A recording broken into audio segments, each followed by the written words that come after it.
Many, many years ago, when the people of Israel were a great nation ruled by King Saul, they fought a long and bitter war against their ancient enemies, the Philistines.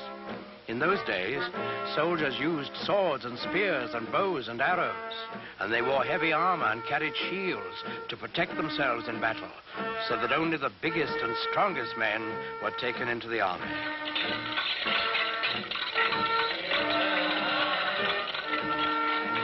Well, in this war, the Israelites and the Philistines were pretty evenly matched.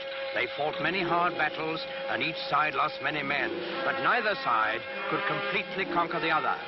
Then one day, while the Philistines were camped on one side of the great valley and the Israelites on the other, there came out of the camp of the Philistines a champion of their cause, a huge giant, taller and stronger and bigger than any man anyone had ever seen.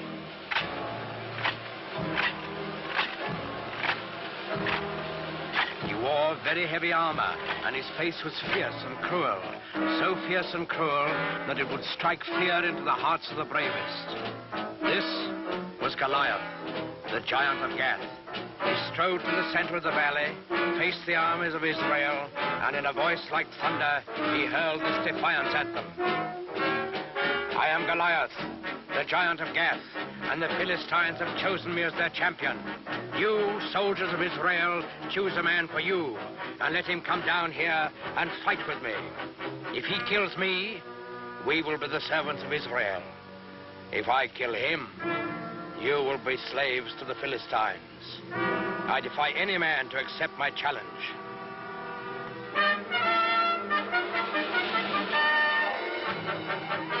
When the men of Israel saw Goliath and heard his defiant challenge, they were afraid, for they had no one to match his size and strength.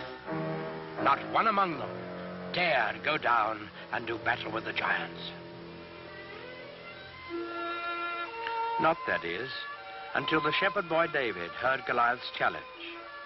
Now, David was just a boy. He knew nothing about swords and spears and fighting wars.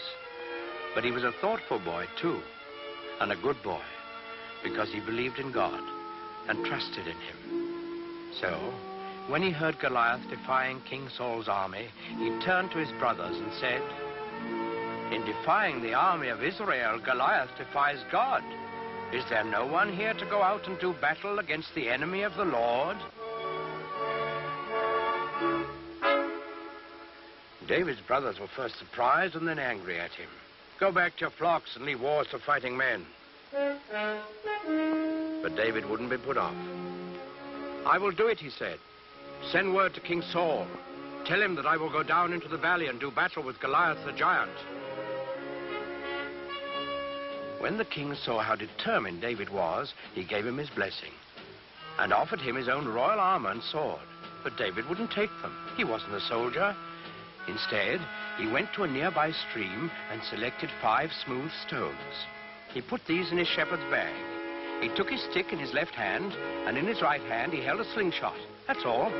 With both armies looking on, excited and expectant, David went down into the valley to meet Goliath.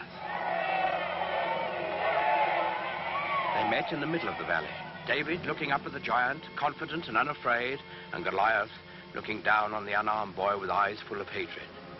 Suddenly, the giant Philistine roared in a terrible fury. "I have defied all the armies of Israel to give me a man to fight, and they have sent a boy against me. What? Am I a dog that you come against me with a stick?" David answered him calmly.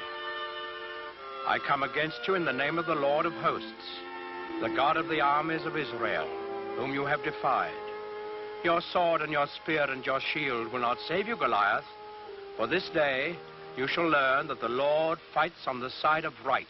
Goliath let out an angry snarl. So be it. Defend yourself, boy.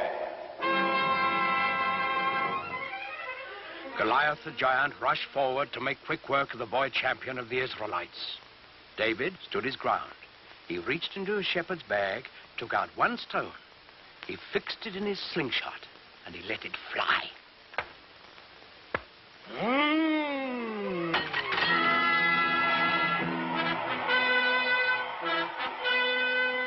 The giant was dead, and the simple shepherd boy, who trusted in God, had done what all of King Saul's army hadn't been able to do. David lifted his eyes to heaven, and he whispered a prayer.